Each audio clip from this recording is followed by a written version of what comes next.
सोनम रघुवंशी ने राजा के मर्डर के लिए प्लान बी भी तैयार कर रखा था। पुलिस की ओर से जो बातें सामने आ रही हैं वो और भी ज्यादा हैरान कर देने वाली है। सोनम रघुवंशी, जिन्होंने अपनी शादी से पहले ही मर्डर की प्लानिंग कर ली थी अपने होने वाले पति की, किस कदर वो राजा की हत्या को लेकर आश्वस्त थी कि हत्या तो होनी ही है। प्लान ए के तहत हो या प्लान बी के तहत हो, राजा को मरना ही होगा ताकि वो अपने प्रेमी से शादी कर सके। सोनम रघुवंशी को लेकर कई और चौंकाने वाले खुलासे हो रहे हैं, ये भी मैं आपको बताऊंगी। और इस पूरे हत्याकांड में एक और नाम अब जुड़ गया है, वो नाम है जितेंद्र रघुवंशी का। आखिर जितेंद्र रघुवंशी कौन है, सोनम से उसके क्या संबंध है, वो क्यों पैसे दे रहा था इस पूरे हत्याकांड को अंजाम देने के लिए, इस पर बातचीत करेंगे। लेकिन पहले प्लान बी की बात कर लेते हैं। पुलिस का यह दावा है कि सोनम ने प्लान बी भी तैयार कर रखा था कि अगर प्लान ए के तहत जो सुपारी किलर्स हैं वो राजा की हत्या नहीं कर पाते हैं, किसी भी वजह से असफल रहते हैं, तो फिर प्लान बी के तहत सोनम राजा को मार डालती, खुद मार डालती। सेल्फी लेने के बहाने ये प्लानिंग थी कि खाई से धक्का दे देती राजा को और ये दिखाती कि हादसे में राजा की मौत हुई है। लेकिन प्लान ए के तहत ही राजा की हत्या हुई, वो भी सोनम के सामने। और सोनम ने हत्यारों को उस वक्त भी उकसाया कि हिट करो, मारो, मार डालो, मैं तुम्हें 20 लाख रुपए दूंगी। और इस तरह से प्लान ए के तहत ही राजा की हत्या हो गई। एक फुल प्रूफ प्लानिंग की थी सोनम ने, लेकिन वो पकड़ी गई। सोनम के खिलाफ कई सबूत हैं, उन सबूतों की भी बात करेंगे, लेकिन उससे पहले जितेंद्र की बात कर लेते हैं। जितेंद्र एक नया नाम इस पूरी कहानी में सामने आया है। हालांकि जितेंद्र कौन है, वो दिखता कैसे है, सोनम के साथ उसके संबंध क्या है, ये अभी तक साफ नहीं हो पाया है। इंदौर की पुलिस इन्वेस्टिगेट कर रही है। लेकिन अब जितेंद्र का इस मामले से संबंध क्या, तो जितेंद्र के नाम से ही 4 अलग अलग बैंक अकाउंट्स थे, जिस बैंक अकाउंट से राजा के खाते में पैसे आ रहे थे और उन्हीं पैसों का इस्तेमाल सोनम कर रही थी सुपारी किलर्स को देने के लिए।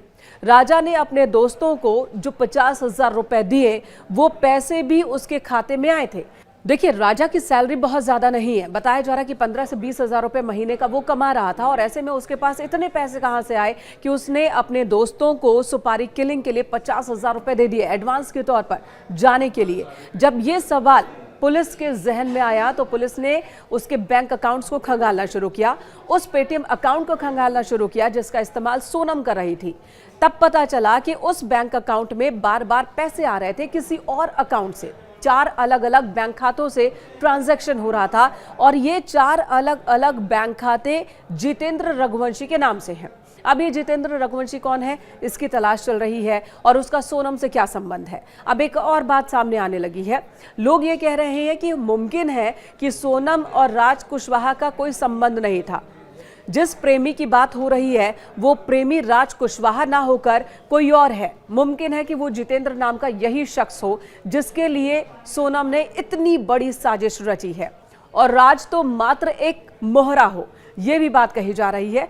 पुलिस फिलहाल इन्वेस्टिगेट कर रही है। इसी बीच इधर गुवाहाटी और शिलोंग में क्या हो रहा है ये भी आपको बता दें।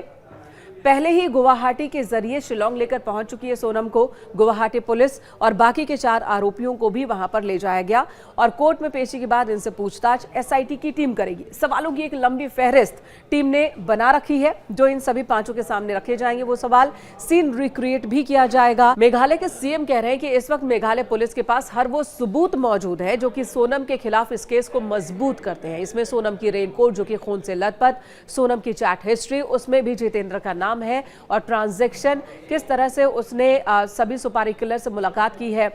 वारदात के बाद उसने अपने पति के सोशल मीडिया अकाउंट से सोशल मैसेज शेयर किया है जिसमें लिखा है 7 जन्मों का साथ, जबकि राजा की हत्या हो चुकी थी और राजा की हत्या के बाद उसके सोशल मीडिया अकाउंट का इस्तेमाल किया था सोनम ने। साथ ही सोनम ने इस वारदात के बाद भी बाकी के हत्यारों से मुलाकात की थी। हत्या वाली जगह से 10 किलोमीटर दूर सीसीटीवी फुटेज में सभी बात करते हुए नजर आ रहे हैं।